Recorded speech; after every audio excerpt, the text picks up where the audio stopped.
Ah, yes.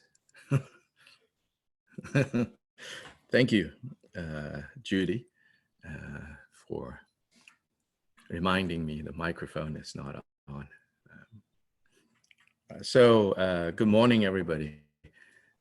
So today is day 4 of our Saka Dawa home retreat program in the year 2020. This is a unique time. You can look at it from one perspective and see all the sufferings. You can look at it from another perspective, and then you can see all the happiness, which is then just to say that this is the nature of samsaric phenomena. It's always a mix of the two, and it will be like this, you know. So then with samsaric phenomena, we have to very skillfully choose what and how our perception of things should be. If we surrender to these unskillful states, then our perception will necessarily be suffering. If we are guided by skillful states of mind, that results then in skillful activities, then our experience will necessarily be happiness. Even if the happiness is temporary, but given temporary happiness and temporary suffering, it's better to have temporary happiness.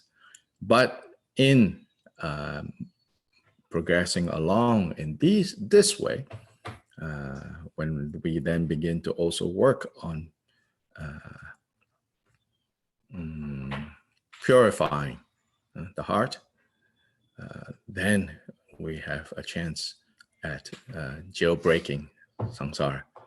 We have a chance of dismantling the structures of oppression that is within each of us. So the sadhana we're going to practice today is the Buddha Shakyamuni sadhana, which His Holiness the Drikung Kyabgun has compiled from various sources. The sources for the praises and the offerings come from the sutras, the Mahayana sutras. The visualization section comes from this special Drikung Kagyu set of practices called the Lama Deve Dorje, or the Guru that is the indestructible bliss.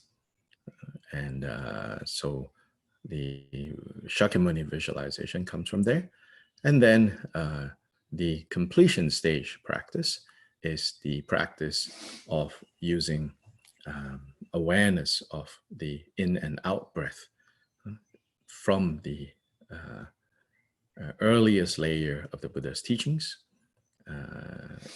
There is this specific practice technique taught by the Buddha, where it involves the establishment of the 4 frameworks or 4 foundations of mindfulness, of which the first is the body. And through all 4 foundations of mindfulness, using the practice or the technique of watching breath, one can develop awareness, mindfulness of body, and the realizations that arises from there, mindfulness, awareness of feelings or sensations, and the insights that arise from there. And then from states of mind states, and then finally from dharmas or phenomena. So these are the 4 frames. So this sadhana is very special because it contains all these elements from different sections, you would say, of the Buddha Dharma and brought together in this one text. So then after that, we will have teachings on the Lalita Vistara, which is the Mahayana telling of the story of the Buddha. So we begin first with the usual refuge and generating bodhicitta in stages, the brief version that we have. So please look at page 1.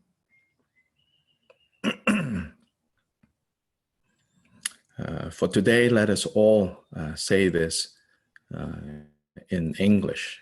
So meaning 3 times for the first, the aspiration bodhicitta, and 1 time for the engagement bodhicitta, and then so on and so forth. So we'll do this all in English for the opening prayers, which will go to the top of page 3, which is the mandala offering. All mother sentient beings, limitless as the sky, especially those enemies who hate me, obstructors who harm me, and those who create obstacles on my path to liberation and all-knowingness. May they experience happiness and be separated from suffering. I will quickly establish them in the state of the most perfect and precious awakening. All mother sentient beings, limitless as the sky, especially those enemies who hate me, obstructors who harm me, and those who create obstacles on my path to liberation and all-knowingness, may they experience happiness and be separated from suffering. I will quickly establish them in the state of the most perfect and precious awakening. All mother sentient beings, limitless as the sky, especially those enemies who hate me, obstructors who harm me, and those who create obstacles on my path to liberation and all-knowingness, may they experience happiness and be separated from suffering. I will quickly establish them in a state of the most perfect and precious awakening. Thus, until I achieve awakening, I engage in virtuous deeds with body, speech, and mind. Until death, I engage in virtuous deeds with body, speech, and mind. From now until this time tomorrow, I engage in virtuous deeds with body, speech, and mind. In the Buddha, Dharma, and Sangha, most excellent, I take refuge until awakening is reached. By the merit of generosity and other perfections, may I attain Buddhahood for the sake of all migratory beings. In the Buddha, Dharma, and Sangha, most excellent, I take refuge until awakening is reached. By the merit of generosity and other perfections, may I attain Buddhahood for the sake of all migratory beings. In the Buddha, Dharma, and Sangha, most excellent, I take refuge until awakening is reached. By the merit of generosity and other perfections, may I attain Buddhahood for the sake of all migratory beings.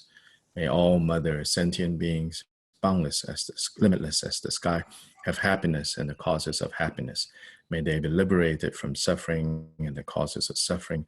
May they never be separated from the happiness that is free from sorrow. May they rest in equanimity, free from attachment and aversion.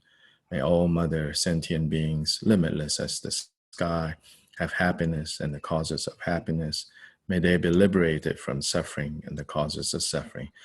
May they never be separated from the happiness that is free from sorrow. May they rest in equanimity, free from attachment and aversion.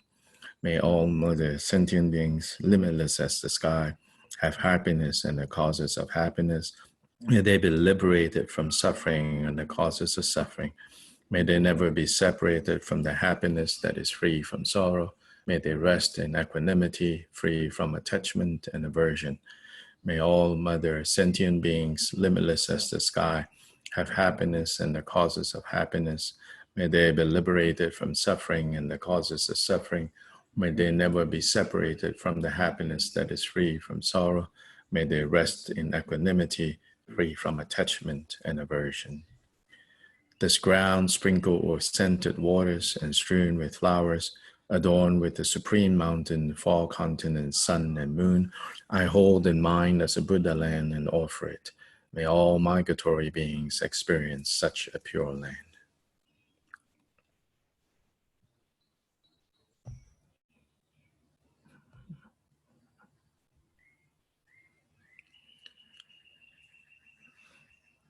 Now please turn to the Shakyamuni Sadhana.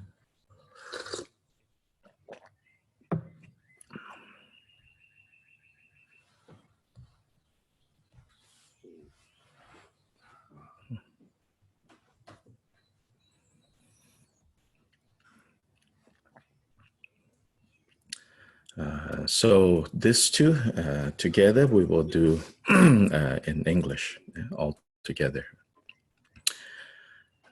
In Sanskrit, Arya Buddha Nusmriti. In English, recollection of the noble Buddha. Homage to all the Buddhas and Bodhisattvas.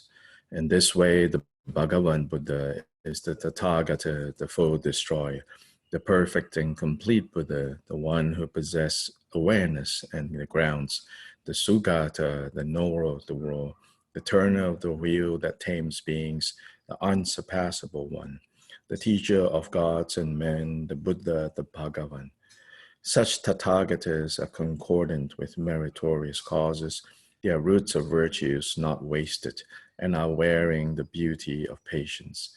They are treasure grounds of the merits and are adorned with the minor marks. The flowers of the major marks are bloomed and their activities are precise and appropriate. Nothing unpleasant upon seeing them. And they deeply admire those who devote faithfully. Their intelligence is unsurpassed and they are indomitable in terms of their powers. They are teacher of all sentient beings, fathers of all bodhisattvas, kings of all noble beings, guides for those who travel to the city of nirvana. With unfathomable wisdom and inconceivable courage, they have absolutely pure speeches, pleasant melodies, enchanting faces, and incomparable bodies. They are unsullied by the desire realms, absolutely unsullied by the form realms, and untouched by the formless realms, completely free from the aggregates, free of the constituents, and with the sense fields restrained. Having completely cut the knots, they are totally free from the agonies, utterly free from craving. They have crossed over the rivers and their wisdom is absolutely perfect. They abide within the wisdom of the Bhagavan Buddhas of past, future, and present. They do not abide in nirvana, abide at the limits of perfect reality, and sit on the stage from where they look upon all sentient beings. These are the great qualities of the Tathagata's perfect wisdom and of remembering the noble Buddha.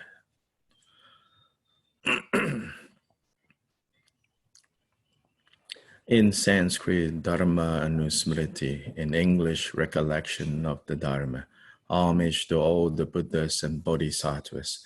The sublime Dharma is perfectly delivered. It is the practice of chastity. It is virtuous in the beginning, virtuous in the middle, and virtuous at the end. Perfect in meaning, perfect in words, uncorrupted, totally thorough, totally pure, and totally impeccable. It is the Vinaya Dharma, well taught by the Bhagavan Buddha. It is perfectly discovered, free from maladies, free from interruptions, well aimed, meaningful to behold, and to be seen by the wise individually on their own. It is the perfectly taught Vinaya Dharma, which paves the way for the complete awakening from renunciates. It is free from inconsistency and endowed with consistency. It is endowed with the foundation and the perpetual path has ceased in it. End of remembering the Dharma. In Sanskrit, Sangha Anusmriti, in English, recollection of the Sangha, homage to all the Buddhas and Bodhisattvas. The noble Sanghas are those who proceed with propriety, proceed with appropriacy, proceed with conformity, and proceed with honesty. They are worthy of offering prostrations and worthy of putting the palms together. They are beings with complete mastery of the qualities who purify the gifts of offerings completely. They are worthy of generosity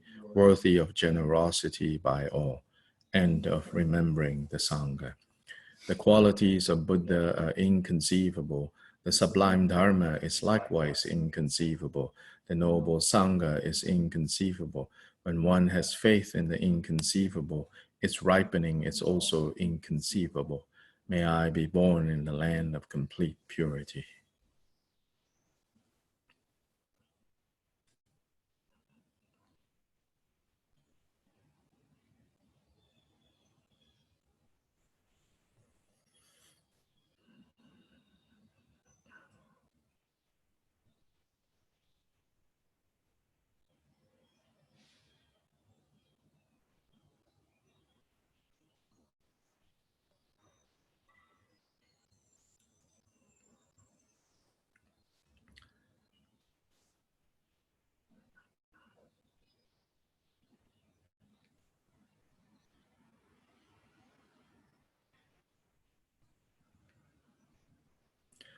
So the visualization of Buddha Shakyamuni is the next part. And in this sadhana, as I pointed out, some of us might not be familiar with seeing this other mantra, which is the mantra that the notes here says to cleanse with. So what are we cleansing? Because this visualization involves basically presencing, right?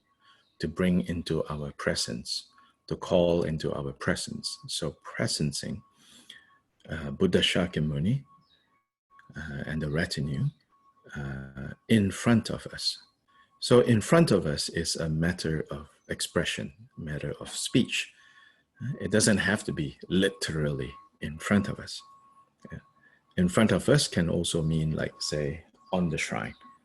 So if you have a shrine, and if you are facing the shrine, for example, or if you have a shrine, then front generation in front means then the deity appears in that space. If you don't have a shrine, and if you are more comfortable, even if you have a shrine, if somehow the way you're seated, especially right now with the computer and all that, it's a little bit hard to have it literally in front of you. Then front generation means Buddha Shakyamuni appears in that space in front. So it's that space, whether it's the shrine, whether it's that physical space in front of you, on the sky in front of you, it is that space that we are cleansing with this mantra, Umbhadra Amrita Kundali, Hana Hana Hong Te. Amrita Kundali is also a wrathful deity. And this wrathful deity's activity is especially related to cleansing impurity. Of course, in a way, all of our Dharma practice is a matter of cleansing or purifying, of removing the two obscurations. The obscuration that arises due to mistakenly believing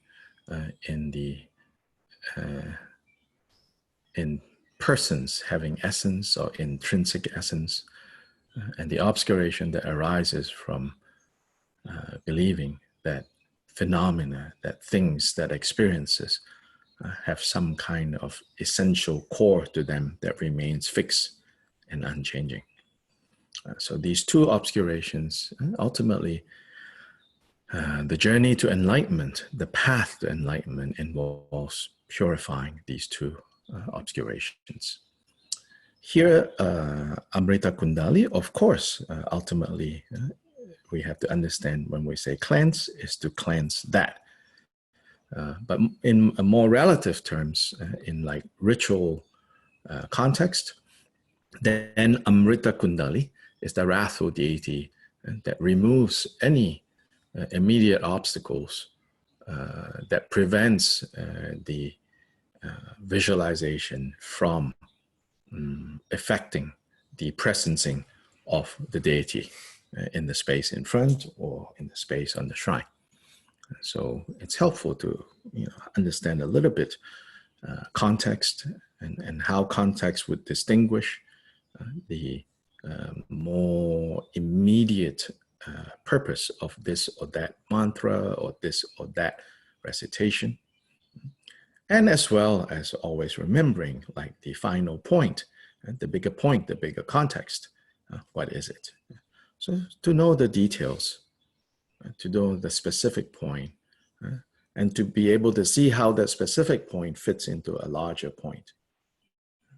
I think this is a skill that we need, not just for sadhana practice, not just for ritual practice, not just for meditation, but in fact, how we learn Dharma. We have to learn like that.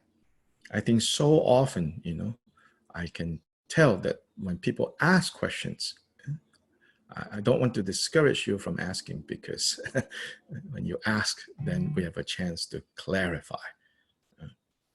So when you're asking a question, of course, it's because you don't know and you want to know. So you're asking.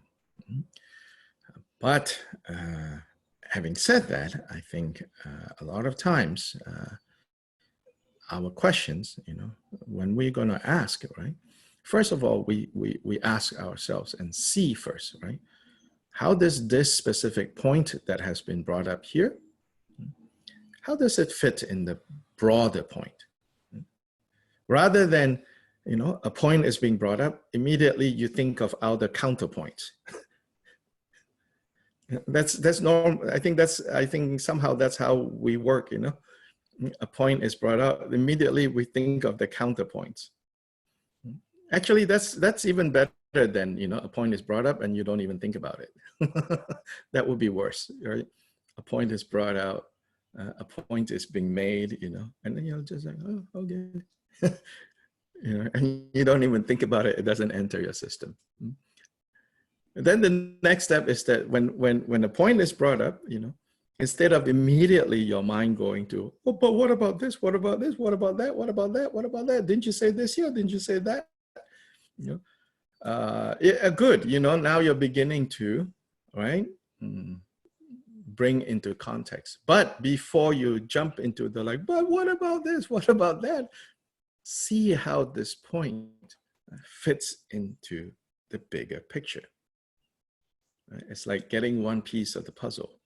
You know that this is one piece, and you're being introduced to that particular piece in the puzzle. So you learn the shape of that puzzle. You learn the design on the puzzle. Then you look at, the puzzle that you've been assembling. So don't immediately jump into, why, but it doesn't fit. But what about this? Just take that and yourself, have some patience, right? Yourself begin to look for it. Where does it fit? Where does it go in? Oh, this design and this design. Oh, this design, maybe here, maybe there. Then that way, we will not lose the specificity of that piece, but we will also understand that that piece, as unique as it is, fits into a bigger puzzle. So it's important that we learn the Dharma in this way. Nothing stands alone. No statement stands alone. No statement is to be taken as, stand alone. Everything is dependently arising. Buddha keeps saying that again and again and again and again. Even his teachings is dependently arising. And what does dependently arising mean in this context? It means it doesn't stand alone. It always fits into a bigger picture. And then you begin to look, you have to zoom out, right? In order for you to see where it fits into this puzzle and to recognize that it is a piece of the puzzle. See, when sometimes, when you zoom in so much, right? You forget it's a piece of a broad, larger puzzle. You think that's the whole world. And so you need to be able to zoom out. When you zoom out, then you see, okay, so it's one piece in the puzzle. Then in order to find the right place, you have to zoom back into enough to see the design, the shape, and where it might go. So learning Dharma, practicing Dharma is the same process of being able to be flexible enough to zoom in and out and look at the big picture, look at the specific context, look at the big picture, and slowly, we develop that ability to effectively absorb, effectively take the teachings. Otherwise, if we keep, the habit of just immediately thinking, oh, this is wrong, or what about this, and then compared to this, right? We always think about, how it contradicts, right? then also we quickly want an answer from somebody else. Which, of course, this is, in a way, what I'm saying is, it's like, perhaps that's how we've been learning in the past,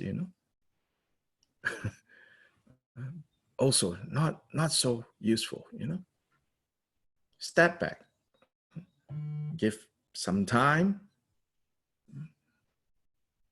and let us see, how it will arise, how it will fit. So that's how, some words on how we, not just what we should learn, but how we should learn, in some ways. That's even more important than what we should learn,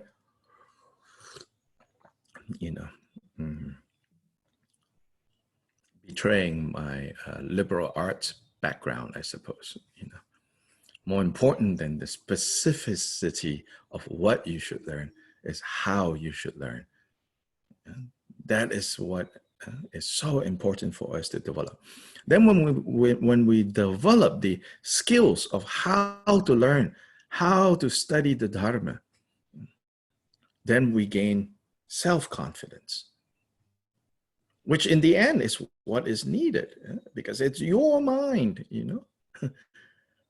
So Lama Shapkar, a famous great master, said, first my guru, as in my human teacher, in his village, in the monastery that he grew up in, he says, first my guru was my guru. My guru was my guide, my mentor.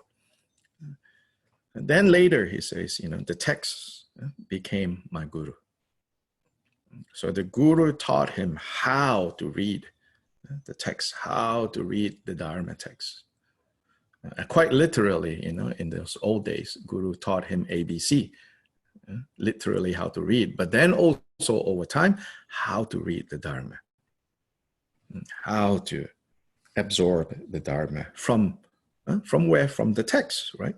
Then, as this process goes along, his ability to know how to read the text gains stronger and stronger. Then increasingly, the text became his guru.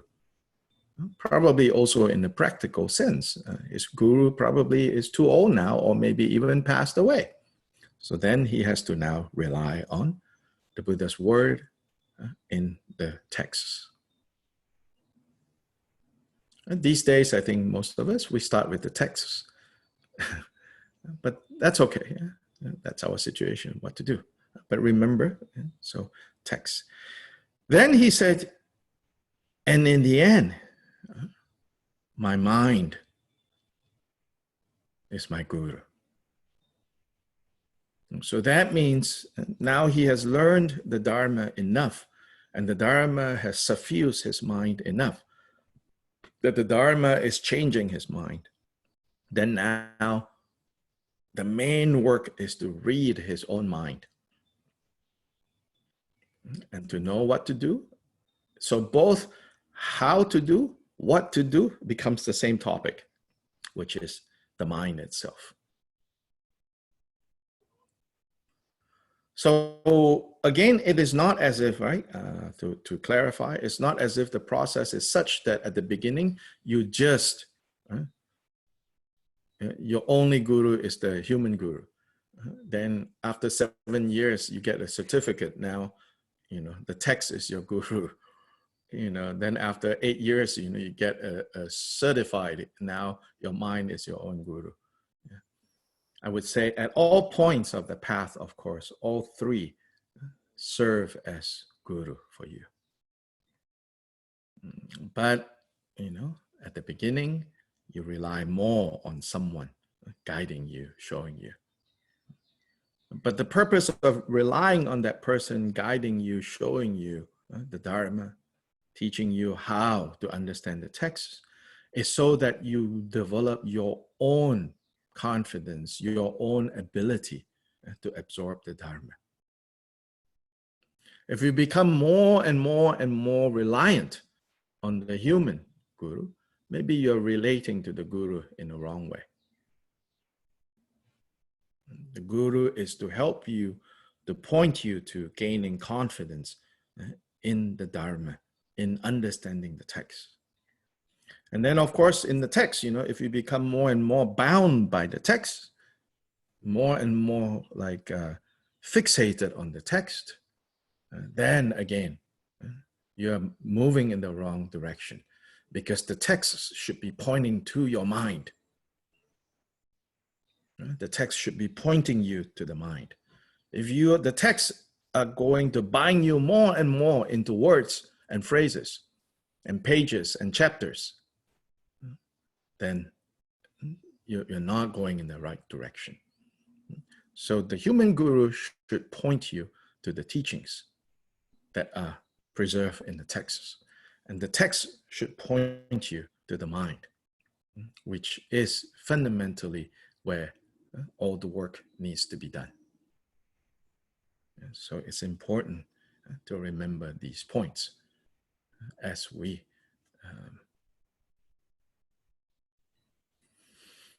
proceed on the path. Otherwise, 20 years later, we are just walking in circles. 20 years later, 2 years later, 2 days later, still walking in circles. So you have to remember these key points. So we begin on page 13.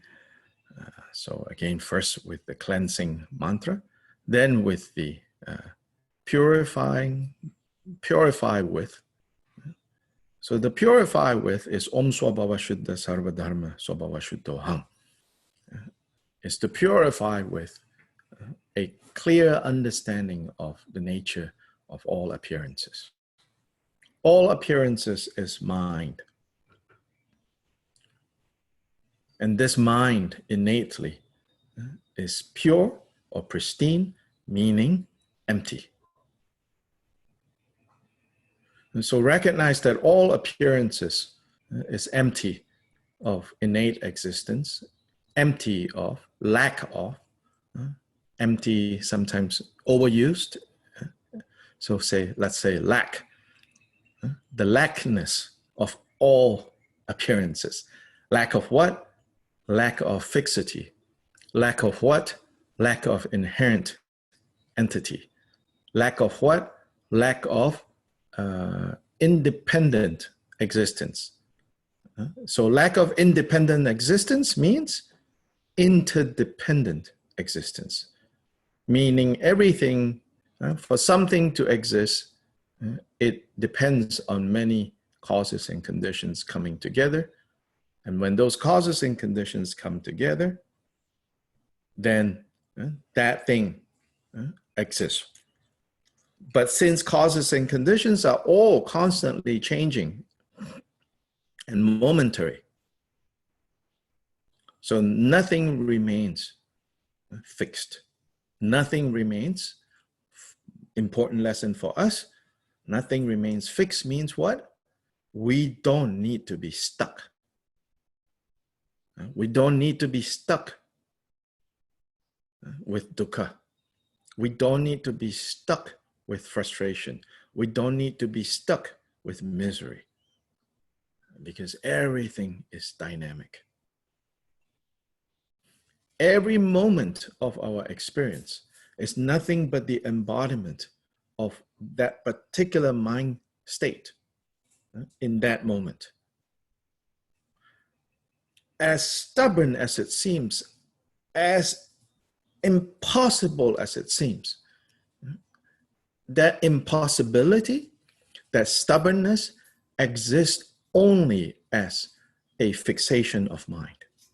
In reality, it cannot be stuck. But we can be stuck by our fixation. We can be trapped by our fixation. And therefore, we can suffer from the consequences of this delusion. So here to declare at the beginning of the practice, all phenomena are fundamentally pristine and pure, meaning empty, is to say to ourselves, to remind ourselves, to get our mind to meditate on, to be aware of, that all appearances lack fixity, and all appearances are mind. Mind is momentarily existing. Every moment arising, ceasing, and unendingly arising, ceasing. And therefore, in the context of this visualization, everything is possible. And the possibility that we are focusing on in this case is the presencing of Buddha Shakyamuni in the space in front.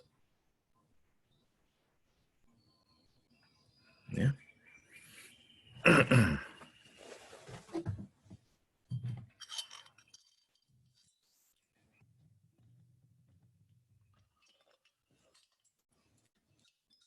Together we will do this after the mantra. We will read this together in English. Benza amrita kundali hana hana hom pe swabha vashuddha sarva dharma swabhava shuddha.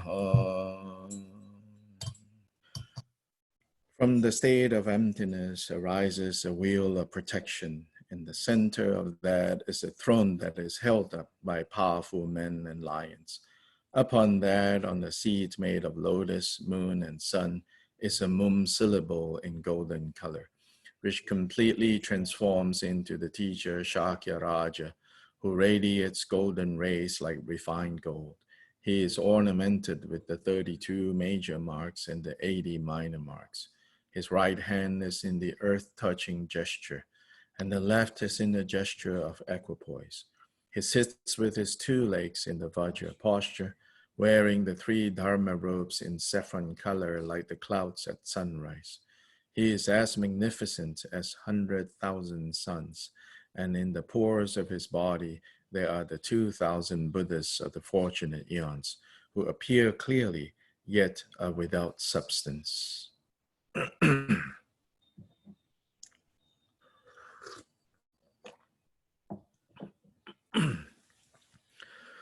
To each and every one of the lions among humans who move in the 3 times in the worlds of 10 directions, I pay homage to them all with my body, speech, and sincere mind. By the power of their aspirations to engage in the perfect conducts, all conquerors are vividly present in the direct vision of my mind. With bodies as numerous as atoms in the world, I bow completely to all conquerors.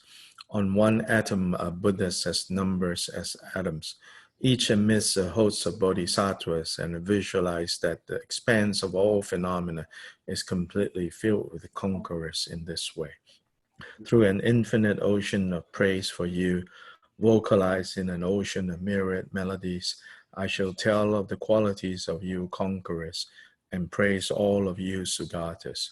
Superior flowers and superior garlands, musical instruments, ointments, and grand parasols, grand oil lamps, and superior incense, I offer them to you conquerors. Splendid costumes and ambrosia scents, heaps of incense powder as high as Mount Meru, and the most excellent of all marvelous arrays, I offer them to you conquerors. Offerings that are unsurpassed and vast are also directed to all you conquerors. Through the power of faith in perfect conduct, I pay homage to you conquerors and make offerings. Whatever non-virtues I have committed with my body, speech, and mind, influenced by attachment, anger, and ignorance, I confess each and every one. In the merit of the Buddhas and Bodhisattvas of the 10 directions of solitary realizers, still in training, and those beyond, and of all migratory beings, you who are lamps of the worlds of the 10 directions, who have attained the desireless state of Buddhahood through the stages of awakening. I beseech all you lords of beings to turn the supreme wheel of Dharma. With palms put, I pray, those of you who intend to enter parinirvana, please stay for the happiness and well-being of all migratory beings, for eons as numerous as atoms of the earth. The small amount of virtue that I have accumulated by paying homage, offering, confessing, rejoicing, beseeching, and praying, I dedicate all of it for the sake of awakening.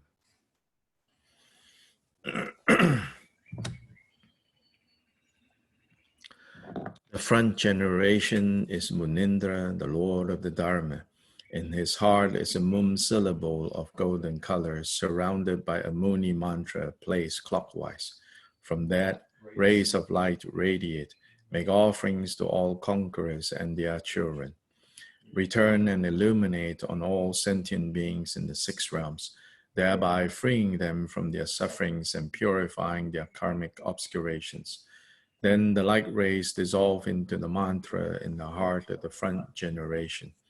Once again, the rays of light radiate, allowing the blessing to penetrate my mind and purify the two obscurations, and establishing me in the state of unsurpassed awakening.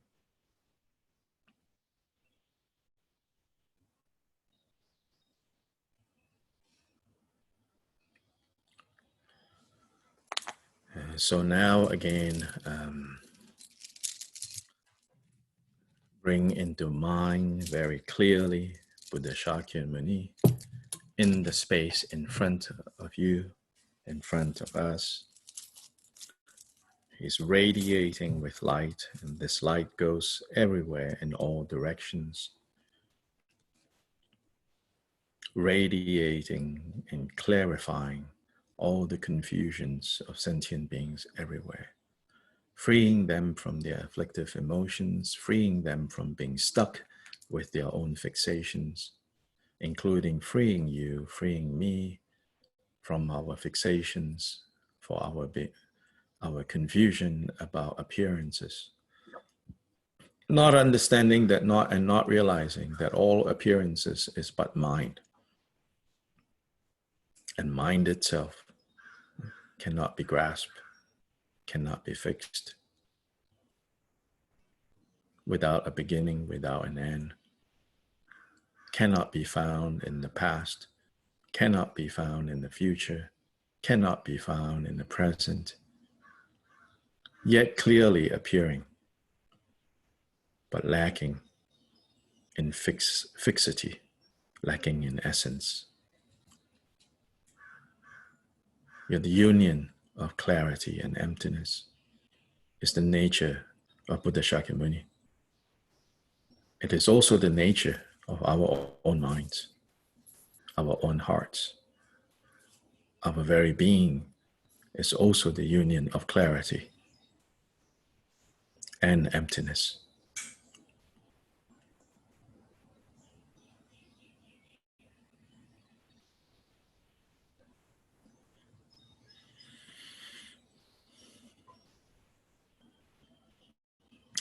To say that it exists is incorrect.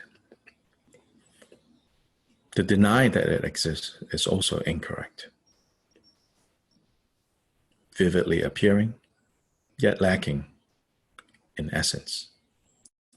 Lacking in essence, and yet vividly appearing.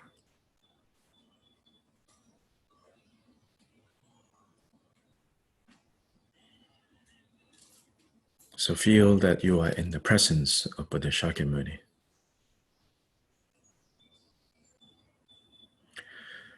If it is still a challenge to think or imagine that Buddha Shakyamuni is in your room, in your house, one method is to then do something slightly different, which is to imagine yourself being transported to wherever you think Buddha Shakyamuni exists. Perhaps on Vulture Peak in India. Perhaps in the Pure Land of Akanishta.